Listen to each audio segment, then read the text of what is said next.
আসসালামু আলাইকুম everyone, welcome back to my channel আসমাস cooking show. আজকে আমি বানিয়ে দেখাবো নাট পাই।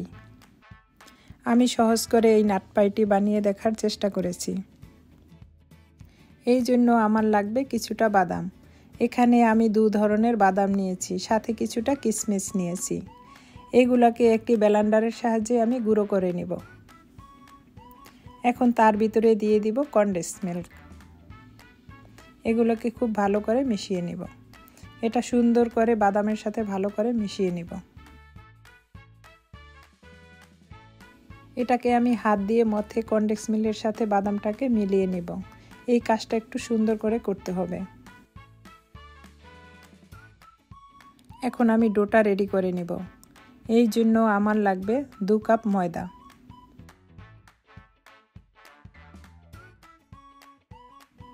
আর এর সাথে দিয়ে দিব 1/2 কাপ কর্নফ্লাওয়ার, আর এর সাথে দিব স্বাদ মতো লবণ, আর এখন দিব 1 চামচ বেকিং পাউডার। এখন এগুলোকে একটু ভালো করে মিশিয়ে নিব। এখন এর সাথে দিয়ে দিব 1 কাপ টক দই, আর তার সাথে দিয়ে দিব 1/2 কাপ দুধ, আর এর সাথে দিয়ে দিব 100 গ্রাম বাটার। এবার এগুলোকে খুব ভালো করে মিশিয়ে নিব। এই কাজটা খুব ভালো করে করতে হবে। আটাটা যত ভালো করে মিশানো হবে নাট পাইটা ততটা ভালো হবে। এই জন্য এই কাজটা খুব ভালো করে করতে হবে। একটু সময় নিয়ে 4-5 মিনিট ভালো করে মথে একটা নরম ডো বানিয়ে নেব।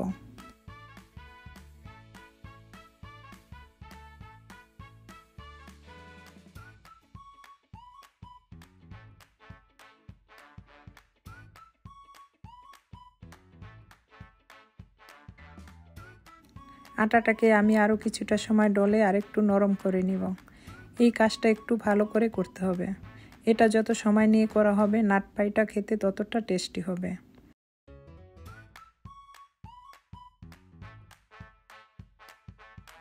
এই পর্যায়ে আমার আটাটা রেডি। এখন আমি নাট পাইগুলো বানিয়ে দেখাবো। আমি অল্প একটু আটা নিয়ে এখন ছোট একটা রুটি বেলে নেব। এই রুটিটা বেশি পাতলাও হবে না, বেশি মোটাও হবে না। এখন নাটগুলাকে এরকম লম্বা করে একটা রোল বানিয়ে নেব। আপনারা দেখেই বুঝতে পারছেন আমি কিভাবে বানিয়েছি।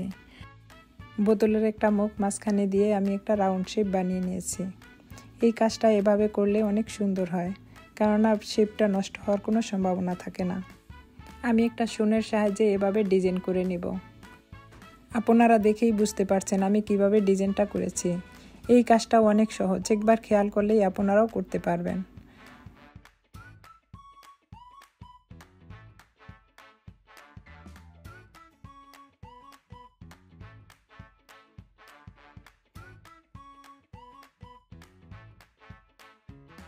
আমি আরেকটা বানিয়ে দেখাবো সেই আগের নিয়মে। রুটিটাকে একটু লম্বাটে করে বেলতে হবে, তারপরে নাটগুলাকে একটু রোল করে লম্বা করে রুটিটার উপরে বসিয়ে দিব।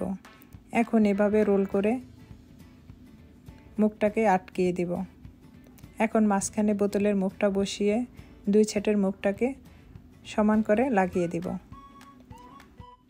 আপনারা দেখে বুঝতে পারছেন আমি এই কাজটা কিভাবে করতেছি।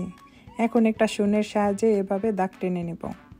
এটা আপনাদের ইচ্ছে মতো যে কোনো ডিজাইন করে নিতে পারেন। একই ডিজাইন করে আমি একে একে সব পাইগুলো বানিয়ে নেব।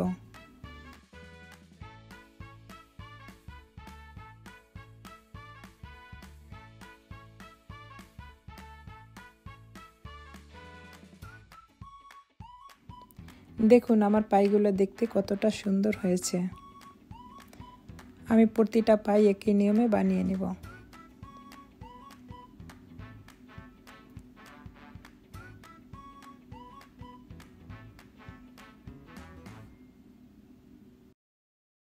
আমি একটা বেকিং পেপার দিয়ে ট্রেটাকে আগেই রেডি করে নিয়েছি, তার উপরে পাইগুলো বসিয়ে দিয়েছি। এবার আমি একটা ডিম ফেটিয়ে পাইগুলোর উপরে ব্রাশ করে নেব। এভাবে প্রতিটা পাইয়ের উপরে আমি ব্রাশ করে নেব। এই কাজটা একটু সুন্দর করে করতে হবে।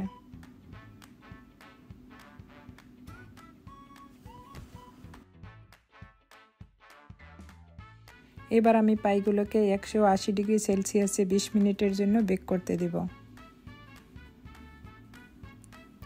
দেখুন আমার পাইগুলো কতটা সুন্দর হয়েছে।